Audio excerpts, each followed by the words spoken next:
You're listening to TheGuy Vancouver, recorded at Get Ready Sound. Okay, so hey everyone, welcome back to TheGuy Vancouver Podcast. So glad that you could make it. You got to remember, to make this happen for me, you got to follow me, download. I know I have millions of listeners already, and one of my producers was laughing the other day going, you know, you always say you have millions of listeners. It's that, you know, I'm pushing it out there. If I say I have a million, I'm going to have a million. Manifesting. So, manifesting. It's all about the manifesting. Today in studio, I'm super excited. I've got a great guest coming in. This young man, he's doing a YouTube and he does everything, YouTube and all the Instas and all the TikTok on guitar. And as you know, if you've listened to any of my podcasts, you know that I love guitar. I own far too many of them and will continue to buy them. They are definitely my evil habit. And he's running a YouTube channel that's super cool. He plays guitar on it, does all this rad stuff. And I've been wanting to get him on for a while. He has a crazy work schedule, and not like me because I'm just a podcaster now. I don't have any work schedule. But we finally cooked up. We got it all together, and he is in studio with me today. Welcome, AJ. Thanks, Kelly. Thanks for having me. Yeah, it's awesome finally to get it all together and have you here. Yeah, it took a little while, a couple months or something. It always does. You know, that's the thing about podcasting. People, especially when they come to us and they say, well, you know, podcasting. It's easy done. We set up Studio A. What did it take? 15 minutes? Yeah, something like that. Yeah, we have a great engineer. Yeah. Focus. It's getting guests. It's getting it, yeah. Yeah. Before we start, actually, I got a present for you. Oh, my God. This is the best guest. There you go. What did I get? That is for you. That is an exclusive pre-release. Oh, my God. That's okay. That's the GTR Supply beanie, or toques, we call them in Canada. Yeah, it's coming on right now. All right, let's go.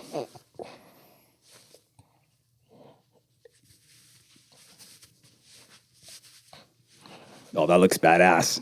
Can we swear on this podcast? Oh, you bet we can fucking swear on this sick. podcast. Okay, I love it. Oh, that's awesome. Dude, man. you look badass, man. I am it. badass. Yeah. For a 62-year-old, I'm like the baddest level 62. Awesome. It. Thank you so much, of course, my friend. Man. Yeah. I love it. Because, Yeah. you know, I'm always wearing the beanies. I knew it. Yeah, I'm always even in the summertime, until it gets real hot. Thank you so much. Yeah, of course, man. So let's get into it. You know, I got introduced to you in your YouTube channel. I was just, you know, scanning around one day looking for stuff, and you popped up and you have, it's called Guitar Wall Jams. And I was like, oh, what is this, right? And here's this guy, and you have a really nice setup. You have this really dope wall of kind of like barnwood and all these guitars hanging, and then you play a cover.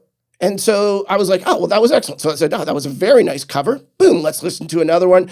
And, you know, I did the deep dive, and not only do you do covers, but you're talking about guitars, and then you're talking about, you know, you did a really good one when the Rolling Stone or somebody put out the 25 or 100 best guitarists. That one was excellent. So just tell me, what got you into that? What got you into doing it? Why do you want to do it?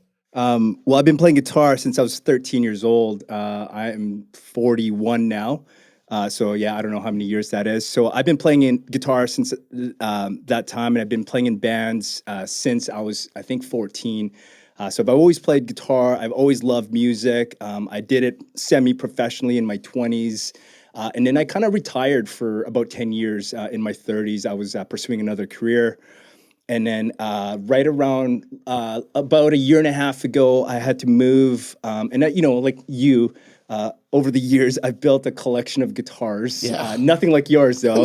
Still. I know, but nobody has a collection like yours. Maybe like Slash or something. Not even Slash. Yeah, no. But anyway, so I had to move, and I had a bunch of guitars. I think I had like 12 or something like that. And I had this little nook in my townhouse. And a friend of mine, Aaron Morgan, he's a coworker of mine, awesome dude. We built this wall, and thus the Guitar Wall Jams was built. So it's basically fence wood. I stained every single piece, and I just wanted to look rustic. And then I wanted to put all my guitars up on this wall. And then when we did it, I overshot how many guitars I could put on there. I think I have 7 on there now, but so it doesn't even fit all my guitars. That's awesome. But it looked really cool. And then I was actually Aaron, my friend who helped me build this wall, suggested that I just do something with it, and I post guitar covers. And so on January 1st of 2023, after thinking about it for years, I posted my first cover. It was November Rain, the solo from November Rain. Cool. on the wall. I shot it with my iPhone. There's no lights. Go back and check it out. Like, so that's how it started. And then I just got obsessed with the process of making good content. Yeah. And that's what it's all about. Yeah, no, it's definitely like that. Your story is really interesting in the whole world of the social media thing because, the people that we deal with, other podcasters come on and people and stuff like that, the key thing that you said there was just like after thinking about it for years, and don't you wish you would have just done it when you thought of it right away? 100%. And then, I find a lot of people, they don't do it because they think, oh, maybe I have to do this, or you know what? The simplest thing, especially in social media, is you just got to jump in and do it. Like you said, you started on your iPhone. Yeah. Everyone should start on their iPhone. And then you've grown it. Like, like we have like the porn setup here today in Studio A. We're shooting 3 cameras. There's lighting. This is a crazy shoot. Yeah, this is awesome, man. Like Studio A has never been felt so good and everything. But, the point is that like whatever you're doing, but especially in the whole social media world, if you're thinking of just starting to post on Instagram of what your love is, be it whatever, doesn't matter what, or TikTok, jumping on is the thing. You just got to start doing it. Yeah, you know what? That's my number one advice to anybody who's wanting to start. I suffered this for many years too. I gave myself excuses on why I shouldn't do it. I was afraid of what people would think. I was comparing myself to other creators. But when I got rid of all that shit, I just was like, you know what? I'm just gonna start. And like literally on New Year's Eve on 2022, I'm just like, you know what? I'm gonna start this. Yeah, great. And so that's what I did. And actually, I posted. This is a couple months ago now. I posted 100 covers last year. Yep. And I after posting 100 covers, I made a YouTube video on 5 things that I learned about posting 100 covers. And the number one thing I learned, and the number one advice that I have for any creators out there or anybody who's making art, is to just start. Yes. And so just exactly what you said right there is that's the most important thing. Yeah. Take that first step. You bet. I mean, in most of my podcasts, because I try to get people in that are doing innovative or interesting businesses or doing something interesting, right? So that it's just like I'm interested in why you're doing this. Like I had a lady in a couple of weeks ago and she started like a swimsuit line, right? And you're thinking, looking at this guy, why does a 62-year-old fat bearded man want to talk to her? Because she's doing something really innovative. She's only making 2 suits. That's it. She doesn't want to have 50. They're made with all recycled material. And she's making them in Vancouver. But you know what the first thing she said when I asked her that same question? She goes, should have started it years ago. Mm-hmm. Had the idea. Should have jumped in. And I think too, like what you said sometimes is like, you're worried about the other creators and what they're doing. And some of them have been doing for years. I just jumped into podcasting last year, and I'm going to go with a really large number. I'm going to go with 98% of everyone that I've gotten involved with that have been doing podcasting for years, totally supportive. Mm-hmm. It's a really cool community of those egos aren't there. I know they're out there. There's some people that are like, oh no, my site's really good. But most of them are all in the same boat. We're all regular Joes jumping on this social media stuff. And look at some of the biggest guys like Rick Beato. Totally normal guy, just a producer. Music was dying. He wasn't making any money. Yeah. His site is huge. Tim Pierce, one of the greatest studio players. He doesn't even play in the studio anymore. 10 years now of constant YouTubing. And he says the same thing. He's just like, I should have started it sooner. So if anyone can get a takeaway from this podcast today, if you're interested in doing anything at all. It's not social media. It's anything. Get some support. Get your friends behind you. Think about it, but jump in. Just start. Yeah. We were talking the other day. I was talking to my producer, Tatiana, and I've always liked this saying. And, people always say, well, what if I do it and fail? Well, that's how you become successful. There is no success without multiple failures. Mm-hmm. It's the path to success. Yes. I've failed so many times. Same with me. Yeah, and that's how you learn, right? It's unreal. Okay, we're going to jump back to guitars. Now, how many guitars do you have? I think last count, I have 13 at my house. 13 right now. at your house. Okay, so how many do you have? At last count, I had 32. That's insane. Yeah, I That's know. insane. Yeah, my wife, good thing she has a really bad addiction to shoes. Okay. Just because I can always More go, than your guitars? Oh, way more. She has hundreds. Okay, so okay. But they're smaller, though. Yeah, they're smaller, Yeah. but some of them are just as expensive. Oh, man. If you know who Jimmy Choo is, Yes. then oh man. Yeah. So who's that Carrie Bradshaw? What's the shoes that she likes? I don't Manolo know. Blahniks. Yeah. Okay. Those Yeah. run into the thousands. Yes. Like they're a shoe. They're not even a guitar. I know. So yeah, I got into the same kind of thing. I mean, I learned guitar when I was like 7 years old, and I just started on a nylon string, and it spoke to me for a few reasons. I have really severe dyslexia. So as a kid, school wasn't my favorite place. I didn't even understand it. But guitar just spoke to me. I kind of understood it. Even more than keyboard. I took piano too. And keyboard's easier because it's laid out simpler. Yeah. But it didn't speak to me. Guitar, for some reason, with my dyslexia, it spoke to me because I could be more freeform on it. I understood the chords. The first time I ever learned a bar chord, I was like, well, this works. I just move it up and down the neck. What was the first song you learned? Oh, man. The first song I learned was like an old, weird one out of the Mel Bay book, Camp Town Races. Okay. Yeah, and I remember that. What year is this? That's in the 70s, Okay. 75, Yeah, right? crazy. Yeah, I had just went to a regular guitar place down the block and learned out of the Mel Bay book and, learning that stuff. It didn't take me long, though. I took lessons for maybe about a year. Yeah. But then, I just moved on to that and I did it my own. So I'm not like fully self-taught, but because it wasn't hard for me. It spoke to me, Yeah. and then I just progressed, and then same kind of like lineage as you, as a teenager. I was in tons of bands in high school that were all terrible, but nothing but fun. Yeah. We had the classic. We had one of our buddies was the drummer, Yeah. and so he had a huge basement. Yeah. And he was a great drummer. He had 2 sets, and we had like this ongoing band of like 7 or 8 guys, and Cool. we'd all jam. So then, Yeah. if we got a gig at somebody's house party, if somebody couldn't make it because they were dudes, we could play, and we had a really big repertoire of maybe 7 songs. Yeah. And so we'd play those 7, have a And beer play 'em break, again? yeah, and then play them again. Yeah, and it was just like, it was the 80s. We were talking about this the other day. So, I went to high school here in the early 70s. So I was in high school at 75 or 76, go through high school. We had bands come and play our high school dancers. We had Trooper. We had all these local bands that all made big school dances they were playing. That doesn't exist anymore. Yeah. I feel, music has changed so much, Yeah. right? But then, I loved guitar. I played it constantly. I did a lot of songwriting. I did the whole studio thing until my like late 20s. And then I kind of got burned out of the industry and the people that were involved in the 80s. It was very much like, whoa, this is a weird industry, very glam, very full of crap. And started to grow a family and I wasn't going to make a living from it. I wasn't going to make it. Doesn't mean I maybe couldn't have if I just kept going and going and going, but then I wouldn't have got married and I couldn't have had 3 kids. So same thing, I kind of moved on.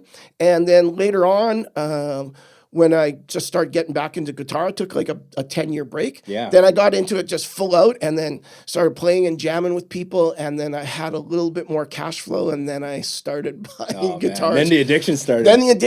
Yeah. And I started simple with, not super expensive guitars, but guitars I like. So in my collection, there's everything from, I have a 1979 Yamaha 3.5 FC, which even at that time was only a few $100s, and I got it for nothing and fixed it up. One of my favorite guitars, and it's just a guitar, but it's just beautiful.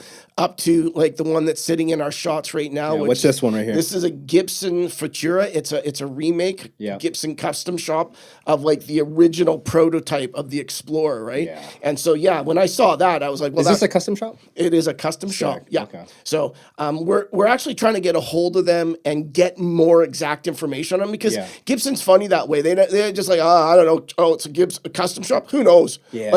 Because if you go on Reverb and you look up this guitar, there's a few of them, but they are not in the TV yellow. This is the only one. Is that TV yellow? Yeah, it's TV yellow. So it's the only one we'd be able to find. So and then I got more into like collecting the more collectible guitars. Yeah. Like I said, you've had a little peek at them, and it's insane. we're gonna do later on. We're gonna do a show on yours that we're gonna do. I haven't I haven't come up with the title for that video yet, but I think it's going to be like Guitar Nerd Tours or something like that, and we'll take a tour of your guitar. Yeah, we'll go through all the stuff that I have. But yeah, I just, it's just a love of mine, and it ranges everything. I mean, I love Gibsons, I love Fenders, I love, I have quite a few like guys that are making guitars locally in town. Like, so it's not just one thing. It's sometimes I just see a guitar and it speaks to me. I remember when Eastman started making their guitars. I bought a few of those just because I love the look of their retro, super cool. And I don't really collect in the sense to say, oh, I'm going to buy this guitar and hope I make money on it. I don't even look at that. I collect because I want it. And I want to pick it up and play with it every once. You actually play your guitars. Yeah, you bet. I think there might be some guitars that you would purchase that are true collectibles that you have to be careful. But I think a guitar needs to be played. 100%. If it's just stuck in the case for its life, it's going to lose value. Especially acoustics. And everybody's like, well, you don't want to. Yeah, but they got to be played, man. If you don't play your acoustic, I've got a 1979 Takamine full out Martin copy of the D18 that they got sued over, and that guitar now is 40 years old, and everyone that touches it just shits themselves. Because it's just so beautiful because it's 40 years old and it's been played, it's beat up, it's got some chunks out of it. But, that's the thing. And I've played a couple of years ago, just prior to the pandemic, I went down to Nashville. I did the pilgrimage. Oh, nice. Oh, yeah, it was nice, but I just dream about it, right? So I went to all the guitar stores. I'm wearing their shirt right now, but I went to Groon's, I went to these guys, and I played some 1930, 1940, 1950 Martins, and it was like mind altering. It was like, my God, there is this, especially acoustic guitars, when they age and they've been played and that neck's worn a certain way, they're magical. Right? Yeah, that's what's missing from my collection. I don't have a good acoustic. I've just never been. I've had them before, over the years, but I've never desired to like own a Martin or a Taylor or anything like that. But lately, I actually I've had my eye on the market for something good. Actually, after coming here, I was like, oh man, I like playing that Gibson out here. I was like, and I love Gibson. I'm a Gibson guy. I think maybe next I'll maybe invest in an acoustic. I collect acoustics, but I collect them much slower because an electric guitar is still kind of an electric guitar. It's what it is, but an acoustic guitar just has so much more variables. And it's like, I've gone and played, I'll go to Long and McQuaid, I'll go just cruise around the guitar stores, and I'll play 20 acoustic guitars that day, and I would never buy any of them. Because there's so much variable in them, and there's something about it, it has to speak to you. Whereas, I can pick up a lot of Les Pauls and go, oh, I really like this one. I could buy this one, but I don't. And I just about every telly I pick up, I love, right? So it's like, and some of them aren't even that good. I just love tellies, right? I love tellies. They feel good on my body. I love the twang. I love it. So, but the acoustics are definitely a slower burn when you're collecting, right? It's got to be something that hits on you. It's got to be something that fits what you need. And, you don't need as many unless you're maybe like Garth Brooks. And I think he has 300. But for like a regular guy like you, I mean, I'm sure people are at home are wondering where do you keep 32 guitars? How big is your house? Do you have a room full of guitars? Or well, you have a bunch here in this studio. Yeah, I have a room at home. So I keep some there. And then in the studio too, we have a couple of rooms. So I store them all here now because we use them for artists that come in to record. The other day we were doing some backing tracks for this podcast we're doing, and it was a young man, super great acoustic player, and it wasn't that his guitar wasn't that good, but it was like, you have a crazy collection, so why wouldn't he use yours? So I said, here, we threw the Gibson in his hand, and then the Martin, and he was like, oh my God, and I'm like, yeah, dude, you're a great player, and it sounded just so much better. So we have them down here so that when artists come in, they can use them. Sometimes especially the telly really records really well. It's got really gorgeous pickups on it. The Les Paul, because I've gotten it plecked, so it's like it stays in tune really well. And I keep them between my house and there's a room upstairs, so they're spread out everywhere. It's good for artists to come in here and have that the selection, like Yeah. the first time I played an ES335, I was doing a record at Fortissimo Sound with Doug Fury, who plays guitar for Biff Naked. Shout out Doug Fury. He's moved to London, Ontario, but he used to have a studio in East Van, and he's got a pretty great collection of guitars as well. And the first time I played Gibson ES335 was at his studio, actually. And this, I was into my 30s at that point, so I'd never even played one before. I was like, oh shit, like this guitar speaks to me. And actually, I just posted a video about Biff Naked on my Instagram, and one pedal that I'd never played before that was on his pedal board was an EP booster. It's like just like a little boost pedal, but it does so much. It does like a crazy thing. Anyways, I played it on his board, and immediately after I bought it, and it's my always on pedal. I don't know if you've ever played it before. No, I haven't. But it's based on like the Echoplex, the vintage Echoplex that Van Halen used. It was actually a delay. I can't say it was a pedal. It was like a delay thing. It was massive. Van Halen used it on the first record as a delay. But when you turn down the delay repeats, it has a crazy preamp that does it drives the circuit of your amp. Cool. So it has that thing. And anyway, so Doug kind of turned me on to that. But yeah, it's crazy. I mean, that's the guitar world. I mean, for someone out there that isn't involved in guitar, they ask those questions. Like sometimes, some of my buddies aren't, and they're just like, why so many guitars? And does it make a difference? And it's like, and I just have to be understanding and just go, yeah, it makes a little bit difference, but not much. I just like them. I think they're pretty, but it makes a huge difference. It's unbelievable, and a good example is my wife, because she's seen me collect them all these years. And, I play guitar. God bless her soul. Yeah, God bless her soul. I play guitar every single evening, just sitting watching TV. Yeah, me too. And she's got a really good ear, and she's super musical, and she was with me in Nashville, and she would just be going along and going, oh, that one. And then I'd play another one, oh, that one, right? So once you get the ear, right, you can understand how every single guitar has its own sound. Yeah, it's got its own vibe, right? Yeah, its own vibe, its own personality, and how when people go into studios and they make amazing records, all the stories are the same thing. Like, I went into the studio and this guy had this guitar and we used it, and wow, that's where we got the sound. And it was like, it inspires them. Tom Petty was always like that. He would buy 2 or 3 new guitars for every album to get inspired. And, when you pick up a different guitar, it just brings out a different song. You're like, oh, I hear this in it. Yeah, I hear that. So that's one of the reasons I collect it, because it's like I love that, right? And I might not play a guitar that I have for a few months, and then I go grab it, and then it's on my stand for another 4 months, because it's got its sound, and it's inspiring me, and I'll maybe have some new pedals, like I got a new amp last year. What'd you get? It's a super old beat up Fender from a friend of mine that owned a studio in their house, but they had to move, so they had to shrink it down, and it's like a Fender twin thing, but like mid or late 70s, right? So not their greatest periods. Yeah. And it's really beat up. It's just so fabulous. And when I plug, and I didn't even use it for a year, because it was sitting at home in storage. Yeah. And then we built the studio, and then I brought it down here, and so it's just like boom, it pops out. And then I have an old Marshall cab that we've set up now and stuff. So it all just really it's all of it combined together. Yeah, is what I love about guitar. What's your favorite tone, the guitar tone? What's your go-to tone for your inspiration? When I actually have 3. So I like a really clean sound with a little bit of phase or chorus in it. Okay, cool. So, and that's kind of from the old 70s, 80s sound of the Eagles. People are like, oh, weren't they all acoustic? But yeah, they were using lots of phase, chorus. Like Fender Twin clean. Yeah, that kind of clean, and so it's kind of, it has that sparkle. Yeah. And then for some of my dirty stuff, I have a Hughes Keltner. Yes, I saw that. Yeah. So and it's just superb, simple tube amp that just does it go into Marshall territory? Or does it kind of do its own thing? I guess? It does its own thing. It's definitely its own thing, because it's not super high gain. Yeah, it's kind of runs right in the middle.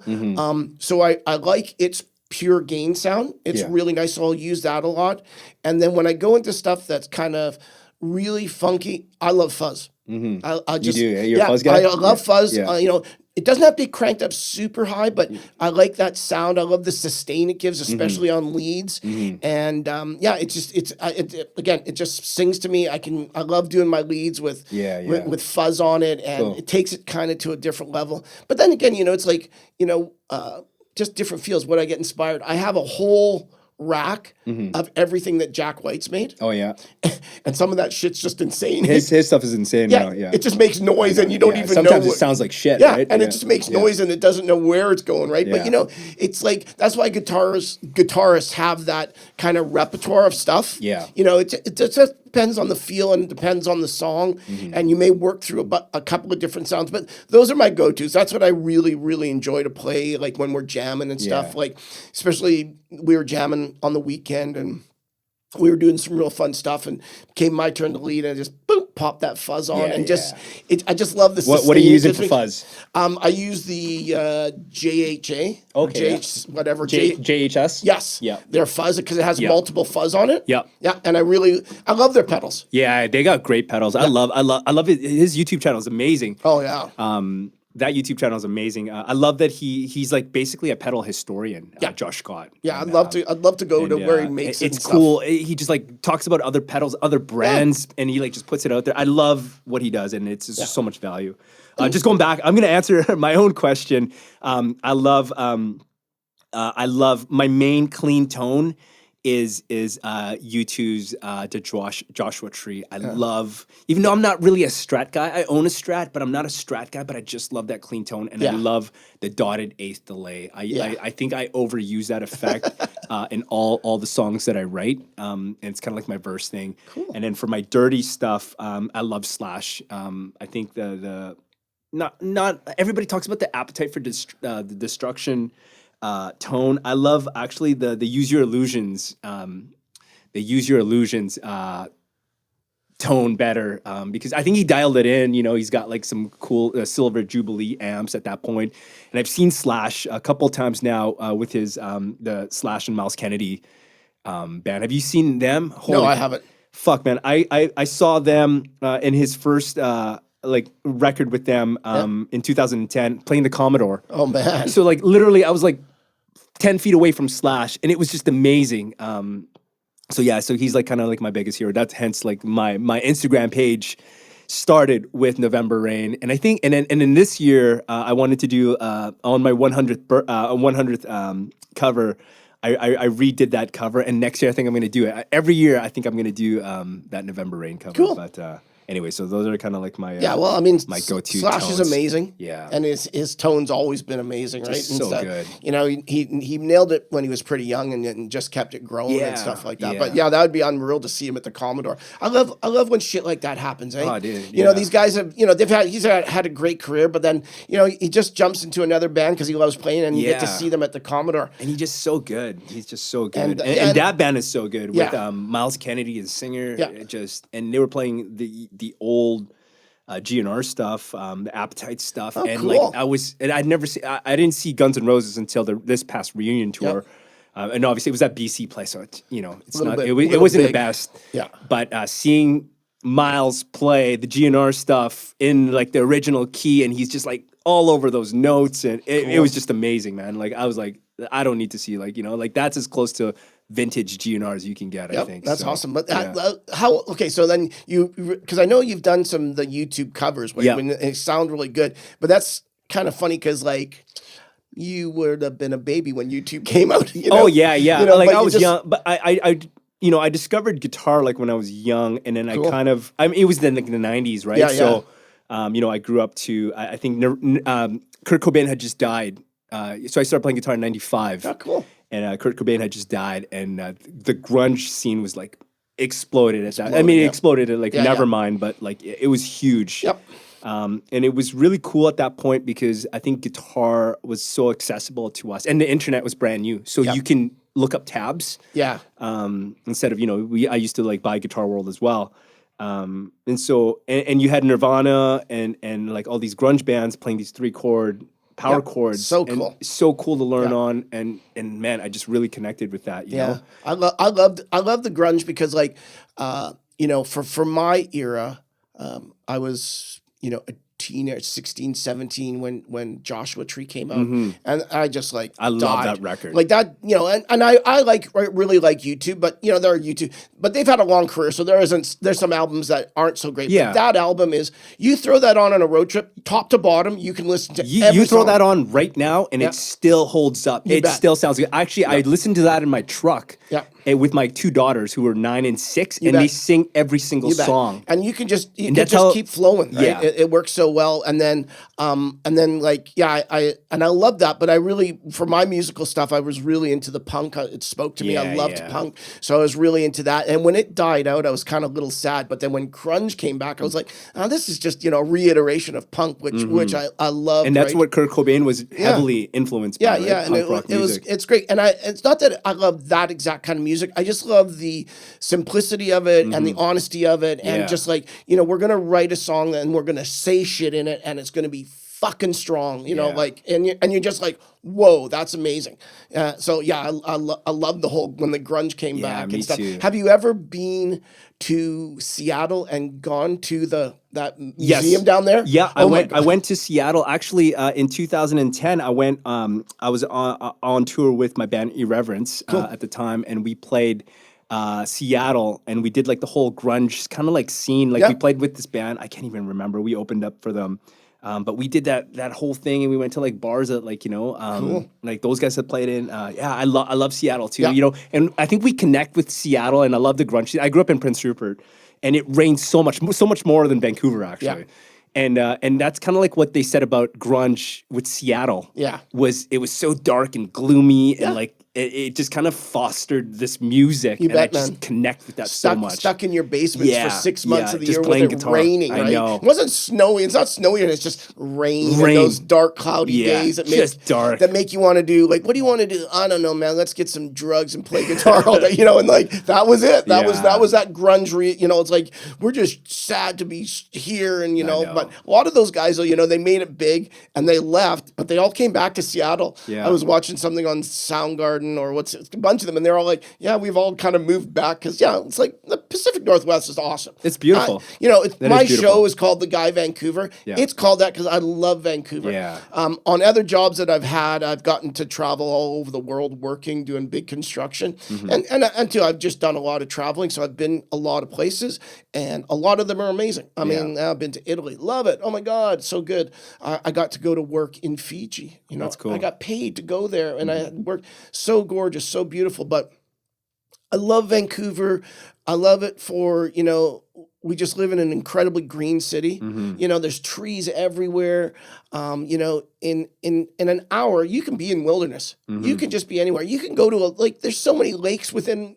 We can go onto the water. We can do so many things. The food scene is so good here. Like, it doesn't matter what you want to eat, you can find it in Vancouver. You can find it. You know, and some of the best restaurants. Some of the best. You bet, man. It's like some of the best. And same, like, sometimes people poo-poo the music scene. You just got to dig a little bit. Not even with a big shovel. Just like with a little spade, and bands are popping up everywhere, and you're like, oh my God, there's so much good music. And there always has been in this city. Music scene in this city from about 1975 on, you know, with people like Loverboy and all that stuff right through has been incredible. Right? It is a music city. I love the Vancouver lineage of music. Actually, the first record I ever listened to was Bon Jovi's New Jersey. And it was recorded at Little Mountain Sound in Vancouver. Yeah, you bet. And I connect with like that era more. I mean, like I was a baby when like that stuff was made.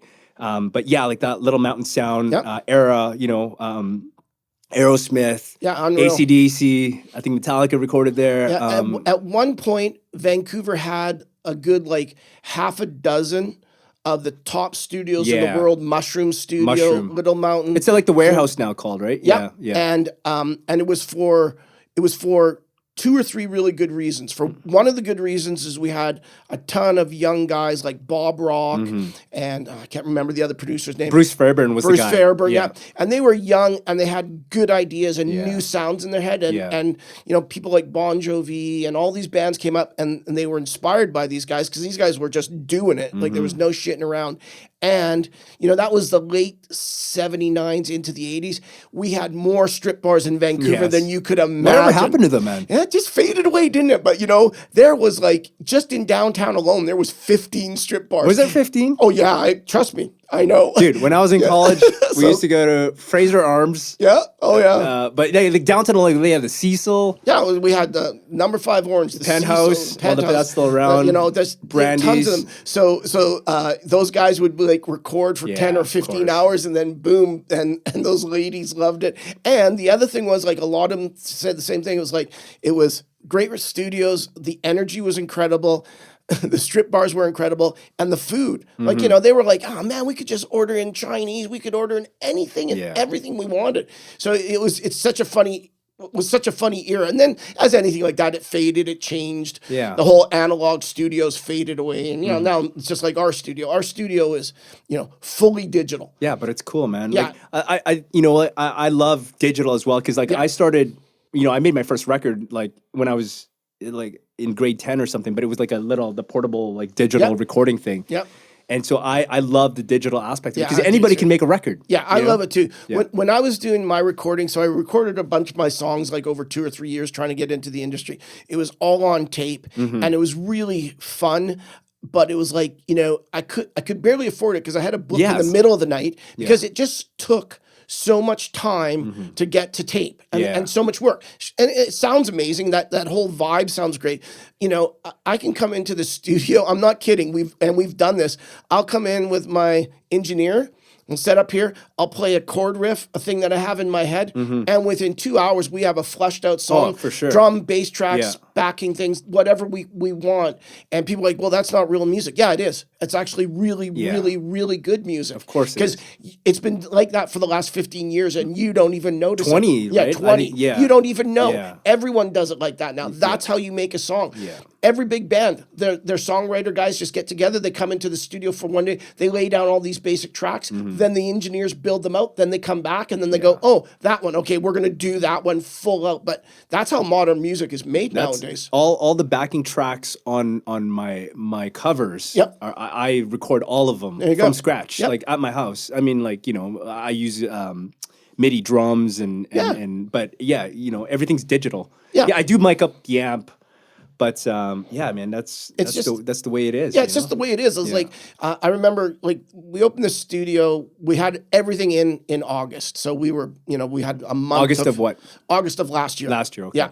So we had a month of just tuning the whole system and getting it done. And once we did, I was like, I was so excited. I just wanted to lay some tracks down just for fun, and we were learning. And then my engineer Spencer was like, yeah, cool. Like, and then I went away for half an hour and came back, and he had a drum track, and I'm like, I was looking around going, well, there's no drums here. And it was... What's he using? I don't know. What are you using? He uses great stuff, right? It's easy drummer?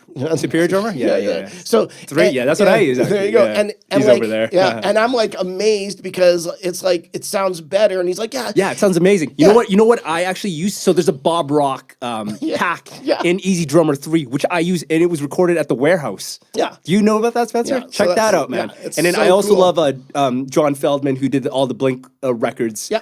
But kind of his protege, John Feldman has a pack as well. So those are the two I use, and they literally sample those drums at like the Warehouse or at John Feldman's studio. And then you can... It sounds like the real thing. And then you can just tweak them even more. You can actually make them a little bit off time, so it even sounds more real, right? Yeah. He got a pack the other day, or a plug-in, whatever we call it, from that studio that they in LA that all the famous people recorded in. Which one? Capitol? No.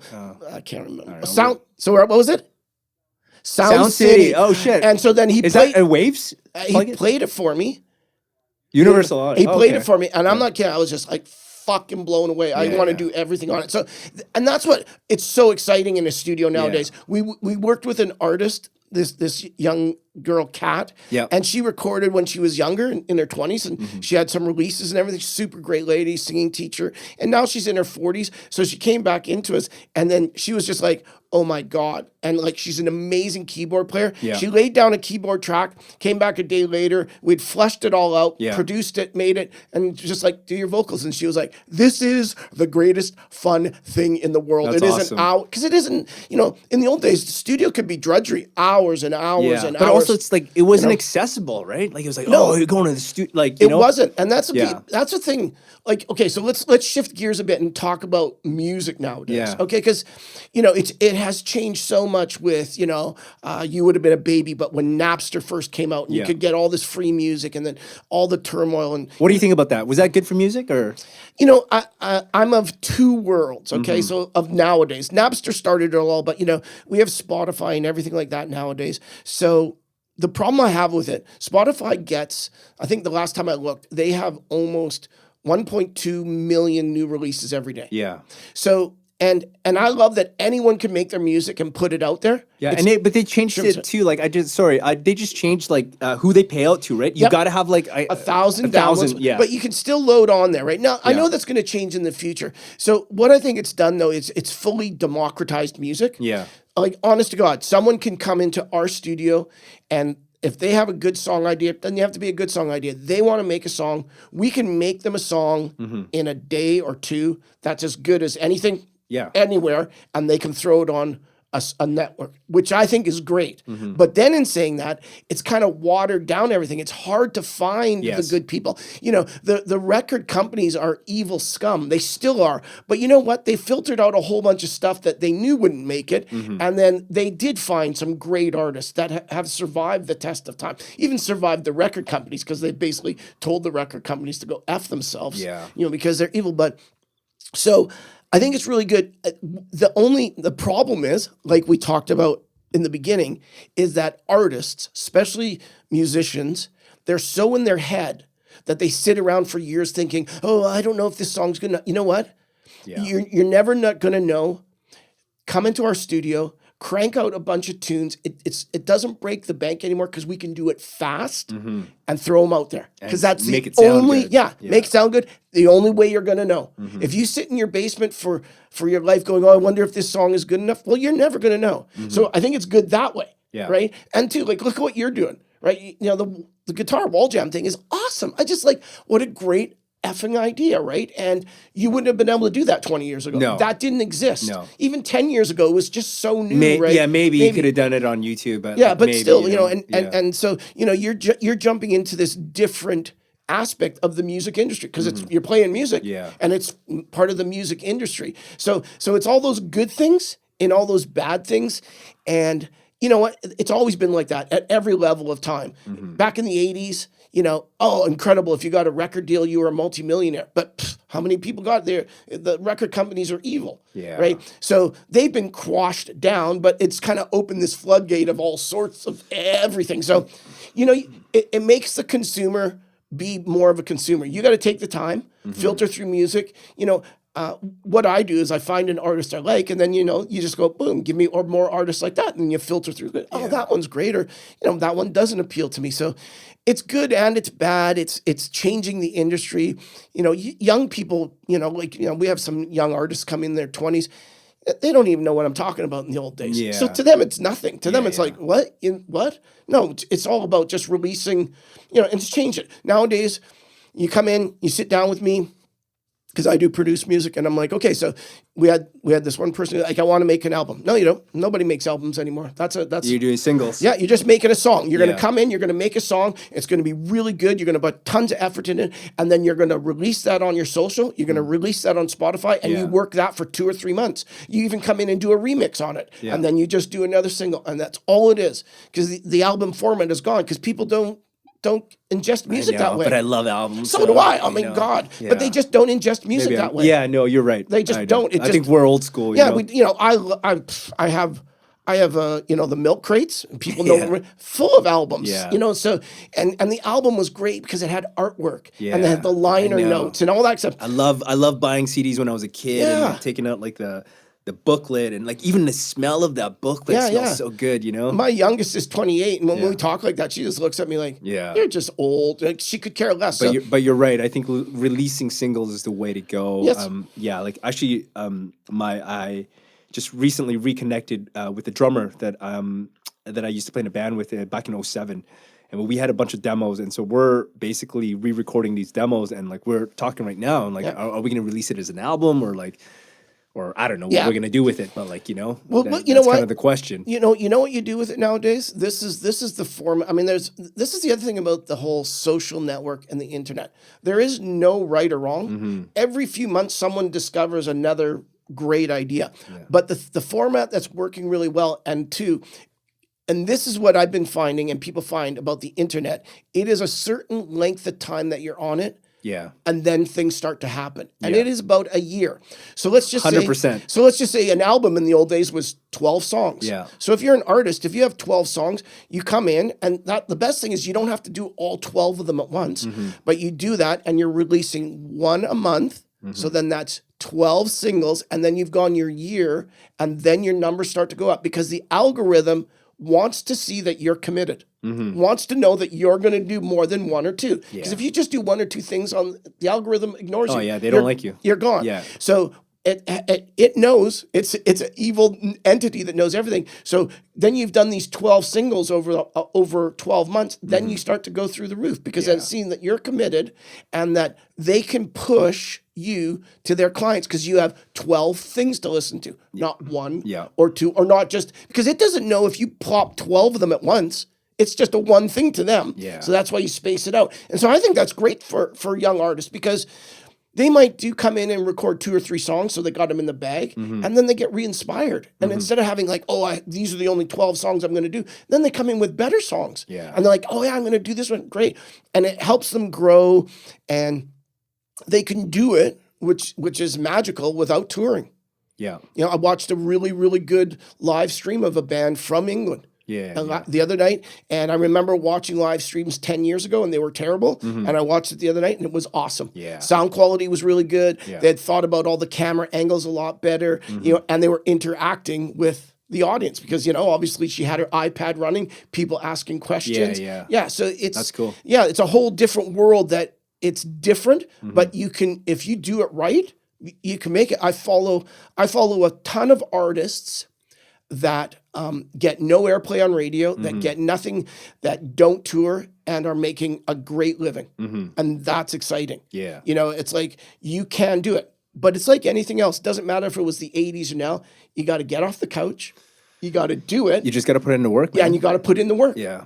Jeff Bezos, he got off the couch and said, I'm going to start this weird little website to sell books. And the first time I ever heard about it was, that's moronic. Who gives a crap about buying books on the internet? Like, I just wanted to play games and look at porn, right? Yeah. So I was wrong. Yes. He was right. Clearly. So it's about getting off the couch and doing these things. So that's my long answer on music. It's good, it's bad, it's everything. But it is what it is. Jump into it, and if you love it, right, that's just what you have to do. And I think that's the whole internet thing. I think social media. I think in general is like what you talked about, right? Yeah, so it's just it's an evolving thing, right? We have a lot of people come through the studio that want to do podcasts, and it's awesome. And but then I have people that I just talk to it about, maybe at the bar or whatever, and they're kind of like of this mind of like, well, isn't it done? And this is the analogy I always use, right? They're like, oh, well, Joe Rogan, I mean, it's done. He's done it all. Okay, so that would be like saying that Charlie Chaplin. Oh, that's it, movies. Charlie Chaplin was the greatest, biggest star ever. We're never going to make movies again. Right. It's only going to be black and white and no sound. Like podcasting, internet stuff like you're doing, even though a guy like Tim Pierce has been doing it for 10 years, I just saw a great interview with him and he said the exact same thing. He goes, just the tip of the iceberg. Just the tip of the iceberg. For sure. So people that are like, oh, it's all been done, not even close, man. Yeah. And, we'll do a podcast because obviously we love guitar and we're going to be buddies and we're going to play. We'll do a podcast in 5 years from now going, oh, man, the changes every 5 years because that format, that technology just changes. I remember when Facebook first came out, and I was like, "This is crazy huge," and now it's like I've now you're like a loser if you're on it. I don't even have it, right? And then I remember when Instagram came out, and I was like, "Oh well, this is dumb." Yeah, I'm on Instagram every day. So I know. That's what I said. I'm like, man, isn't this Facebook? And it's like, I get it. Right. So it's gonna evolve and change again and change again. But if you're standing on the outside, you're not going to be in that change. Yeah. If you're doing it, you'll be part of that. It depends on what you want to do as well, right? So I mean, like obviously, there's a lot of evil in social media, but I think if you do it for good and if you use it for marketing yourself and provide value to people, you bet. I work with a bunch of people that I do edit. I film and edit their videos for them. And that's kind of like my number one thing is like, like why should someone, people have such short attention spans like these days, and like why should they listen to you, even for 10 seconds, So I think you just got to provide value to people. Yeah. And, if you provide value and I think you got to provide value for sure, like what you're saying. But like even in like when I watch your videos, your YouTube stuff, it's authentic. Yeah. Thank you, man. I appreciate that. I know that you're loving doing what you're doing, right? Yeah. And same with my podcast. That's what I get a lot of feedback. People are like, "You're just hilarious. You're just like yourself." Yeah, you just say yourself. shit. Yeah, because I'm authentic. I'm 62 years old. I'm gonna give you wisdom, and I'm gonna give you bullshit. And that's value right there. Yeah, and that's value right there. And I'm gonna give you entertainment because I like to say stupid, funny shit. That's it. Because one girl said to me, "Well, aren't you worried about being canceled?" And I'm like, hard to cancel a 62-year-old man. Like, I don't know. I don't give a shit. So, but I agree. It's like, and you just got to do it with honesty and integrity, and you love it. Yeah. And there's tons of examples of people that have tried that don't do that. They're creating, we're going to create a marketing business and we're going to plan it all out. Yeah. They fail miserably. Yeah. Young people today are so aware of that kind of shit. It's just like all the movie stars and everybody that try to do their own podcasts, they just fail because they're not being authentic. They're just reading a script. Yeah. Because that's what they're trained to do. They're actors. They're not bullshitters. What makes a good podcast to you? What do you listen to? I think I listen to everything. So Yeah. first of all, I ingest everything in podcasting so I can learn more. What makes a good podcast to me is authenticity. So if whatever they're talking about, they're passionate about, I can pick up on that. Yep. Okay. And there's lots of different formattings of podcasts. And I want to actually hear information. You're going to come on the podcast quite a bit. And maybe next time we're going to talk about, all our favorite foods. I think you're Filipino, aren't you? Yes. Yeah. So maybe we'll talk about food and we'll talk about this. But some of the podcasts, they'll be 30 minutes talking about nothing. Yeah. And it was a podcast because I went to it because it was about guitar. So I check a lot of guitar ones because I was thinking of maybe doing a guitar one, very centric. But then I went, no, I'm just going to keep my form. They talk for half an hour and don't even mention the word guitar. So I don't think that doesn't work for me, right? Yeah. So I just want it to be authentic and I want to be more to the point. If you're talking about something, talk about it. Like that's what I'm there for. If it goes off in some different directions and those are good directions, great. But and that is its kind of formats. I like 30 minutes or an hour. Yeah. I can't go 3 hours. Maybe the Joe Rogan ones, that's kind of my problem with them. I look at the runtime on them and I'm like, man, I can't listen to this, man. No. The last one I listened to was like The Rock. And like even at that, like, I just like, man, this is so long. Yeah. It took me multiple listens to like okay, listen to it. and this is how this format's going to change so fast. So I was just searching and I found this girl. She does just more like a general podcast like mine talking about life and blah, blah, blah. And I'm going to do this. So she does her 35 or 40-minute podcast. Yep. And then she does little 5 and 7 and 8-minute ones. Okay, yeah. And I was like, what is this? And she'll just be like, I'm getting up this morning. Oh, man, I'm tired. I'm having a shitty day, blah, blah, What'd she blah. talk about? Anything, anything in that 7 minutes. And then she fills them in. So they drop every second day between her big podcasts. Oh, I see. I'm like, those are kind of like the shorts to like her long form. And I'm like, that's an amazing idea. So then I look for it. Yeah. Pick it up. People are starting. Are you going to do that? Yes, I'm going to do that. Should do that. Yeah, I'm going to start to do that because I batch them out here. Yeah, man. yeah, exactly. I can just like and it's all about it's and what that ties into is you're connecting more on a personal level because I'm talking about it's pouring out today and it's so hard to get motivated and it's cold in the studio and I'm sure it's like in YouTube. Like I just watched this video. It takes about 7 hours of watch time for a person to subscribe to your channel. So probably similar to like a podcast, right? I started mine last year in September. Yeah. And it's just, I'm doing it to learn and everything. Sorry, your podcast or your YouTube channel? No, my podcast. Yeah, podcast. Yeah. So then over December and January, it just popped right up, right? And me and my producer, Tat, were like wondering why. And she was like, probably because just more time. I think consistency. People had time to listen to it. Yeah. And so once they started to listen to it, it's like that same thing.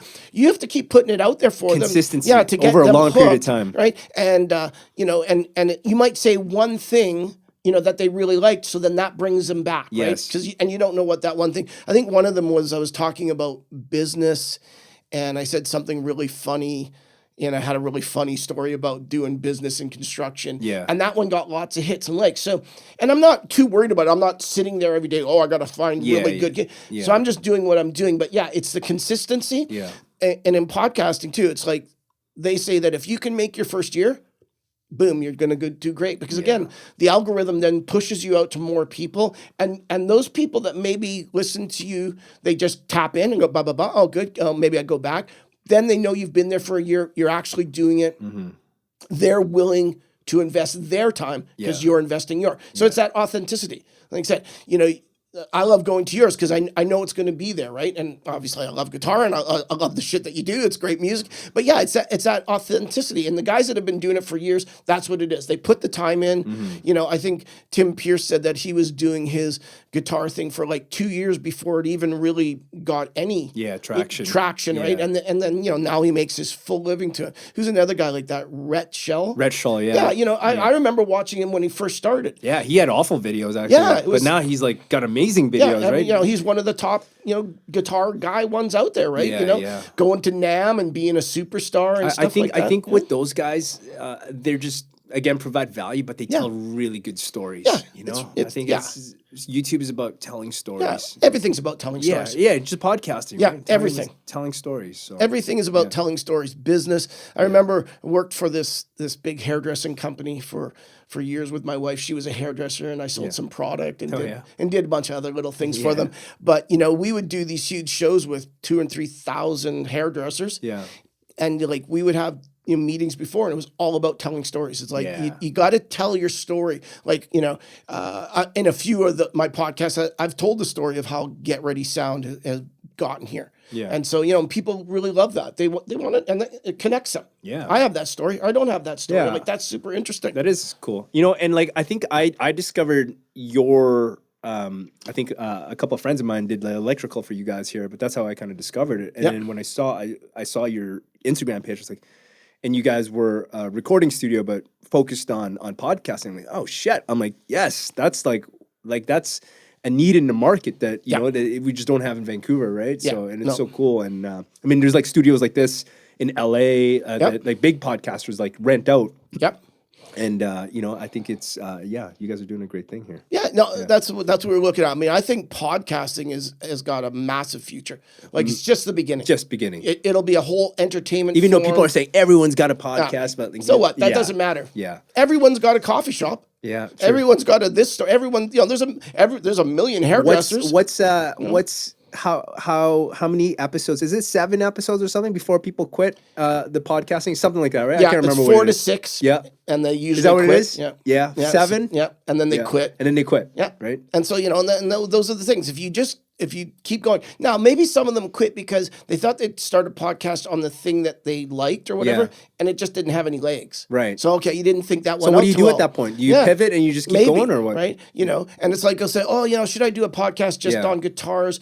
Well, yeah, but you know that might dwindle out. I'd have to keep buying more and more guitars, which isn't a bad idea. But you don't have to. Yeah, but so that's why I thought, you know what, I'm just going to do a podcast on everything, like how I love Vancouver, how I love guitar, how I love the ocean, how I love this, how I love food, and bring in friends and people that are doing cool shit. Yeah, because we're all like that. We all want to hear different stories. We're all creators. Yeah, we're all creators. Yeah, and I think that's what people are really enjoying, that they're getting turned on by.